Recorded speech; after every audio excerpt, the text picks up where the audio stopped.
great music. We're going to continue the music and politics theme now. Have a listen to this.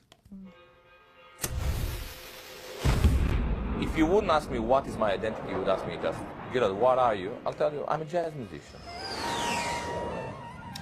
That's a short trailer from a new film about acclaimed and controversial jazz saxophonist Gilad Atzmon, which is being shown in London this month. Gilad and All That Jazz portrays the London-based Israeli jazzman who's played with Robbie Williams, Sinead O'Connor, Paul McCartney and the late Ian Dury, and whose political criticism of Zionism and the Israeli state has made him many enemies. Earlier, Gilad came to Weekend's studio along with the film's producer, David Alamuti, and director Golriz Koltani, who started off by telling me why she'd made the film.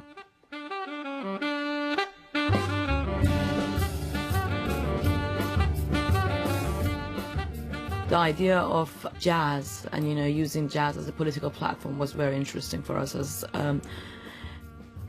reminds you of the jazz in old days when, it has been used for black movement and black civil rights. So, the fact that Gilad used the same platform to raise voice for the Palestinians was quite attractive for the film. And how did you decide that you were going to actually follow him in practical terms? How much time, for example, did you want to spend with him?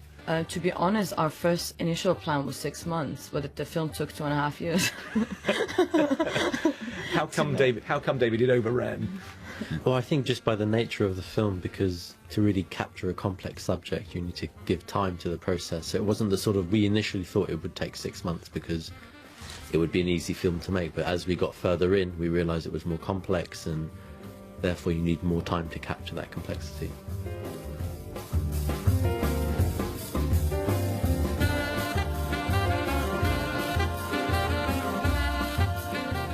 Gilad, how did you react when the idea was first put to you? I was suspicious.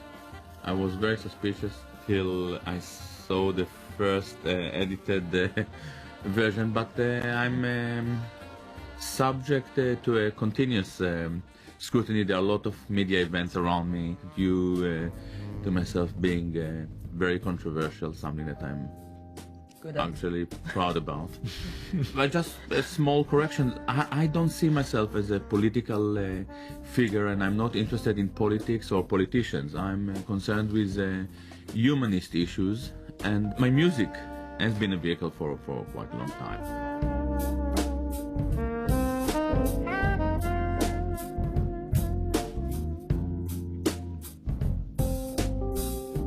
I want to come back to that in a moment, but I'm just interested in this point about suspicion, because the moment you said you were suspicious, on either side of you both nodded furiously in agreement. So what did you two both have to do to win him round? The thing was, I think it takes a lot of trust from both sides to make a film about someone's life. The reason I think the film took 2.5 years to make it was, it never felt right to leave it. Gilad changed a lot in the past 2.5 years. In what way? He had a book out.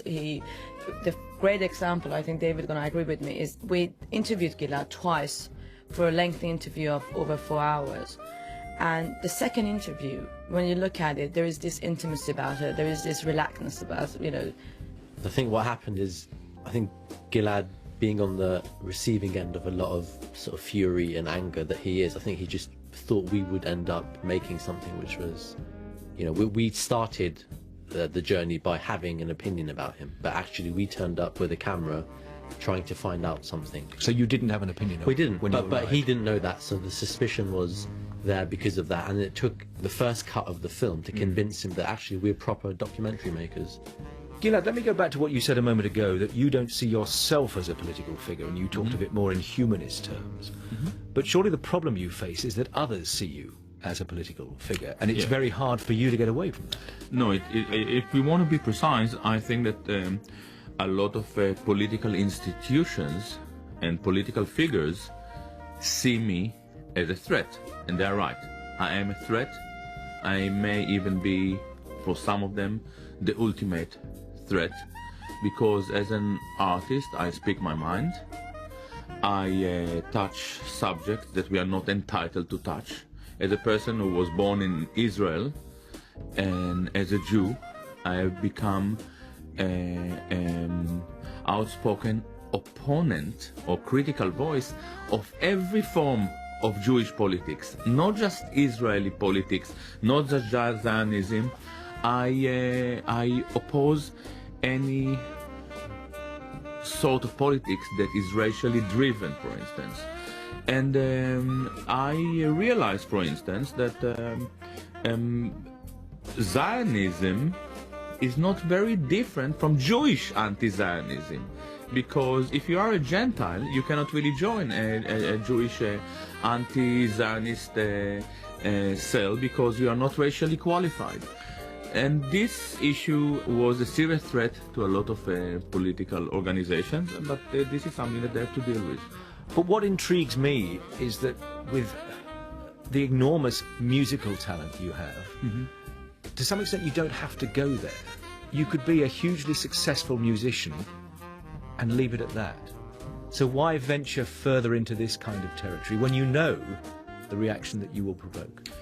To start with, I'm alive and alert, and it is very important for me as a curious human being to look into different subjects, and at a certain stage I started to look into my own identity. I was troubled with the crimes that were committed by my people and also by myself as a person who was in the IDF and paid tax to the Israeli government, and I decided to look into it.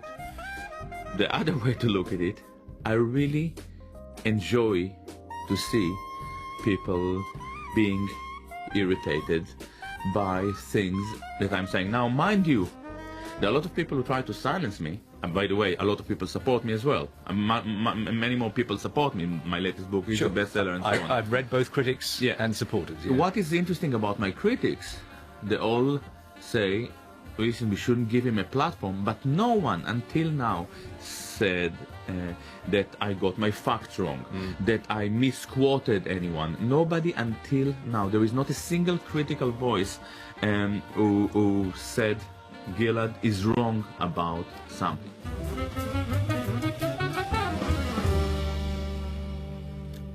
Well, the film we were talking about is Gilad and All That Jazz. You heard the voice of Gilad Atzmon. Alongside him, film producer David Alamuti, director Golriz Koltani. I sensed, Dennis, you were enjoying the jazz. Very much so, yeah.